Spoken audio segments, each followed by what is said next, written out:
किसान भाइयों नमस्कार। जैसा कि आप सब जानते हैं कि नवंबर का महीना चल रहा है और ठंड है वो भी धीरे धीरे बढ़नी स्टार्ट हो गई है। और हर जो किसान खेती करता है वो अपने घरेलू यूज़ के लिए और इसके साथ ही बाज़ार में बेचने के लिए सब्जियों की खेती ज़रूर करता है। आज की वीडियो में हम बात करेंगे मूली की सफल खेती के बारे में। जो भी किसान अपने खेत में मूली की बिजाई कर रहे हैं वो इस वीडियो को पूरा ज़रूर देखें और जो मूली की खेती है उसके बारे में संपूर्ण जानकारी इस वीडियो में दी जाएगी। इसमें हम बात करेंगे कि जो मूली की खेती है उसके लिए उपयुक्त मिट्टी क्या है, जलवायु, तापमान, उन्नत किस्में कौन कौन सी है, खेत की तैयारी हमें किस प्रकार से करनी है। इसके साथ ही हम बात करेंगे जो मूली की फसल है उसके अंदर कीट और रोगों का नियंत्रण हमें किस प्रकार से करना है और इसका उत्पादन हम किस प्रकार से बढ़ा सकते हैं। किसान भाइयों, इस प्रकार हम मूली की खेती के बारे में संपूर्ण जानकारी है इस वीडियो में देंगे। तो चलिए किसान भाइयों आज का वीडियो शुरू करते हैं। किसान भाइयों, सबसे पहले बात आती है उपयुक्त मिट्टी की कि किस प्रकार की मिट्टी के अंदर हम मूली की सफल खेती कर सकते हैं। किसान भाइयों, वैसे तो मूली की खेती हम हर प्रकार की मिट्टी के अंदर कर सकते हैं, लेकिन अगर हमारी जो मिट्टी है वो अगर बलुई दोमट मृदा है तो उसके अंदर मूली की खेती बहुत ही अच्छे प्रकार से की जा सकती है।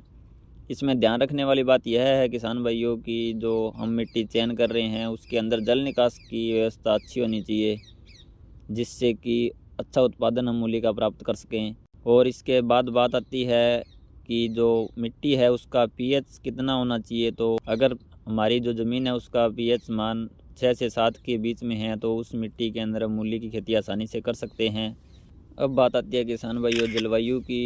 तो किसान भाइयों, आप सब जानते हैं कि मूली की खेती है वो ठंडे मौसम में की जाती है, तो इसके लिए ठंडी जलवायु सबसे उपयुक्त रहती है। अब बात करें कि इसके बीजों के अंकुरण के लिए और पौधे की अच्छी बढ़वार के लिए कितना तापमान सबसे उपयुक्त रहता है, तो मूली के बीजों के अंकुरण के लिए 20 डिग्री सेंटीग्रेड और इसके जो पौधे हैं उनकी अच्छी बढ़वार के लिए 15 से 20 डिग्री सेंटीग्रेड तापमान सबसे उपयुक्त रहता है। जब तापमान 15 से 20 डिग्री के बीच में रहता है तो इसकी बढ़वार बहुत अच्छी होती है। और जो मूली की फसल होती है यह पाले के प्रति सहनशील होती है किसान भाइयों, यानी कि अगर पाला ज़्यादा पड़ता है तो भी यह इसे आसानी से सहन कर लेती है। अब बात आती है किसान भाइयों मूली की उन्नत किस्मों की। तो इसके अंदर जो उत्तरी भारत है उसके लिए हिसार नंबर 1 जो मूली की वैरायटी है ये बहुत ही अच्छी वैरायटी है और जो किसान मूली की खेती करते हैं वो इस वैरायटी को अच्छे से जानते हैं। इसके अलावा अन्य किस्में जैसे पूसा हिमानी है, पूसा चेतकी, पूसा देसी, पंजाब पसंद, पंजाब अगेती, इनमें से किसी भी वैरायटी का चयन करके आप अच्छा उत्पादन ले सकते हैं। ये जो किस्में हैं किसान भाइयों यह अलग अलग क्षेत्र के लिए अलग अलग हो सकती है, तो मैं आपको ये वैरायटियाँ रिकमेंड नहीं करता हूँ। आप अपने एरिया के हिसाब से किसी अच्छी वैरायटी का चयन कर सकते हैं। किसान भाइयों, किस्म के चयन के बाद बात आती है भूमि की तैयारी की कि भूमि की तैयारी हमें किस प्रकार से करनी है।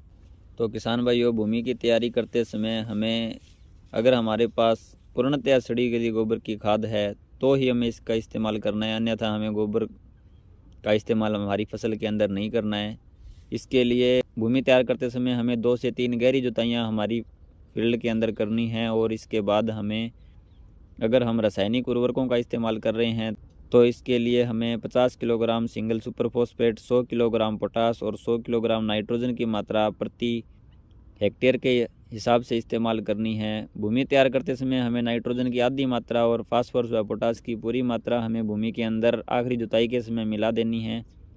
और इसके बाद पलेवा करके रोटावेटर से हमारी भूमि को हमें भुरभुरा बना लेना है और इसके बाद में हमें इसके अंदर बिजाई करनी है। बात करें बुआई के तरीके की तो किसान भाइयों, वैसे तो मूली की बिजाई हमें मेड़ों पर करना ज़्यादा अच्छा रहता है, क्योंकि अगर हम मेड़ों पर मूली की बिजाई करते हैं तो जो इसकी ग्रोथ है वो बहुत ज़्यादा अच्छी होती है। इस प्रकार मूली के बीजों को मेड़ों पर लगाना ज़्यादा अच्छा रहता है। किसान भाइयों, अब बात आती है मूली की फसल के अंदर खरपतवार नियंत्रण की।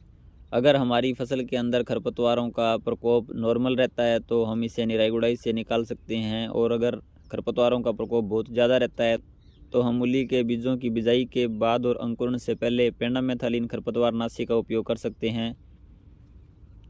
इसके बाद अनेक प्रकार के रोग भी मूली की फसल के अंदर लगते हैं, जैसे माहू रोग, झुलसा रोग।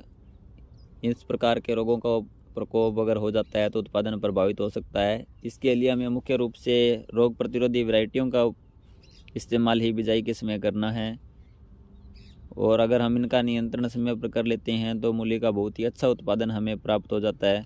किसान भाइयों, सबसे लास्ट में बात आती है मूली के उत्पादन की। तो अगर सही समय पर कीट और रोगों से हमारी फसल का बचाव हो जाता है और हम सही खाद और उर्वरकों का इस्तेमाल करते हैं तो हमें 220 से 250 क्विंटल प्रति एकड़ के हिसाब से मूली की उपज प्राप्त हो जाती है, जिससे कि हमें अच्छा मुनाफा प्राप्त होता है। किसान भाइयों, आज की वीडियो में हमने बात करी मूली की खेती के बारे में। उम्मीद करता हूँ आपको यह जानकारी उपयोगी लगी होगी। इसे ज़्यादा से ज़्यादा किसान भाइयों के साथ शेयर करें, और अगर आप इस चैनल पर नए हैं तो सुखम किसान यूट्यूब चैनल को सब्सक्राइब जरूर करें। धन्यवाद।